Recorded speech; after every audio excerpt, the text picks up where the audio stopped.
Ya, bismillahirrahmanirrahim. Assalamualaikum warahmatullahi wabarakatuh. Ya, kembali lagi bersama saya Badai. Ya, saya akan melanjutkan tutorial pada menu private area. Ya, Eh,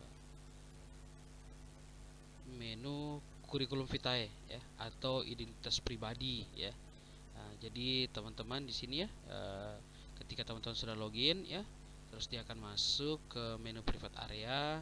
Terus kemudian klik kurikulum vitae ya, sebelah kiri teman-teman menghadap ke layar atau bagian sebelah kanan dari layar ya. Nah, terus kemudian ada identitas pribadi ya. Nah, identitas pribadi ini teman-teman ya, harus menginput sesuai yang permintaan ya. Jadi ini biasanya kalau teman-teman di registrasi awal sudah isinya lengkap ya, itu otomatis pasti akan lengkap ya di Corvette. Tapi jika teman-teman ingin mengedit atau ingin merubah ya silahkan ya, masuk di menu kurikulum vitae untuk ini. Jadi di pribadi itu ada foto, nama lengkap, tempat lahir, tanggal lahir ya, jenis kelamin, agama, gelar depan ya. Jadi gelar depan itu sekali lagi ya, gelar depannya itu mohon dikosongkan ya, jangan diisi apapun ya jika tidak memiliki gelar. Kalau yang memiliki misalnya gelar DRS atau haji atau haja ya silahkan diinput ya. Tapi yang tidak memiliki gelar mohon dikosongkan saja ya, tanpa memberikan tanda ya, tanda dash atau tanda garis bawah atau lain-lain ya. Terus alamat rumah ya, harus yang lengkap ya, kota, kode pos, telepon dan mobile. Nah, ini sekali lagi ya, untuk telepon dan mobile phone ini wajib lengkap ya. Wajib lengkap karena ketika teman-teman tidak lengkap maka itu nanti pada saat teman-teman request pembayaran iuran itu tidak akan muncul ya. Tidak akan muncul kode virtual akunnya. Nah, dalam item kurikulum vitae ini terdapat lagi menu pendidikan ya. Nah, di menu pendidikan ini silakan teman-teman ya. Di sini kebetulan saya belum lengkap ya pengisiannya ya, nomor ijazah ya. Jadi di sini bisa misalnya teman-teman sudah punya dua sekolah ya, atau misalnya belum ada sama sekali terisi, bisa klik pada tombol tambah data ya. Jadi tambah data silakan diklik nama institusinya, gelarnya, peminatannya apa ya. Terus kuliahnya kapan ya. Terus nomor ijazah ya. Nah, ini juga teman-teman kalau sudah lengkap di saat pada pengisian data registrasi awal, maka otomatis data ini sudah lengkap ya. Nah, terus kemudian di tempat kerja juga ya. Jadi teman-teman ya, di sini tempat kerja ya, tempat praktik, alamat, kota, jabatan ya, nomor SIP ya. Jadi seorang perekam medis wajib memiliki SIP ya. Nah, terus kemudian bisa upload SIP-nya, terus keterangan ya, keterangan tidak perlu, nomor telepon kantor atau nomor fax jika ada ya. Terus kalau sudah teman-teman sudah update, silahkan klik simpan ya. Nah, terus kemudian di data keanggotaan ini ya, teman-teman bisa melihat terkait dengan informasi keanggotaan ya. Informasi keanggotaan yang dimaksud di sini adalah teman-teman terregistrasi sebagai apa sih ya. Terus ada nomor KTA ya. Terus sebagai anggota apa? Anggota biasa ya, AB singkatan dari anggota biasa. Terus kemudian ada anggota di DPC mana ya. Nah, terus tim kebetulan saya sebagai tim ya. Jadi di sini masuk namanya tim Sulawesi Selatan ya. Jadi ini teman-teman tidak bisa mengupdate ya, tidak bisa mengupdate sendiri karena dia akan secara otomatis membaca keterangan. Jadi tidak bukan teman-teman yang merubah ya. Artinya dia harus melakukan proses dulu baru bisa rubah secara otomatis ya. Jadi sini ada hak akses jabatan aplikasi ya. Jadi anggota organisasi ya, kewenangannya sebatas pada jabatan sebagai anggota organisasi, yaitu pengaturan informasi pribadi, forum iuran dan P2KB ya.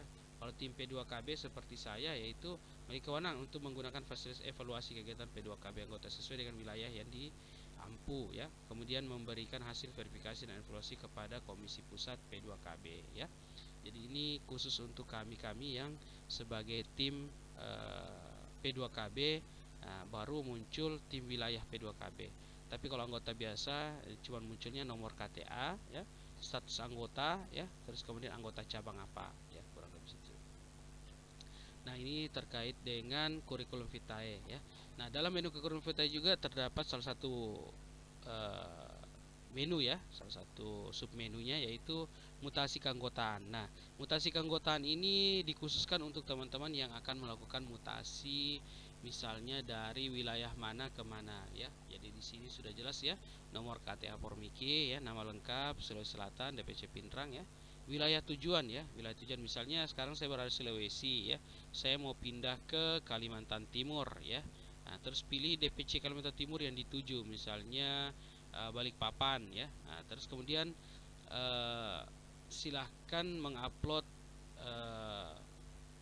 menu ya, formulir mutasi atau surat pengantar mutasi. Ini bisa didapatkan di DPD Formiki masing-masing ya. Terus kemudian silakan menginput data ini ya. Saya berkomitmen untuk ikut profesi. Terus kemudian saya telah menyelesaikan iuran wajib sampai dengan tahun berapa ya. Nanti setelah itu klik simpan, maka teman-teman akan otomatis terdapat dalam daftar ini ya.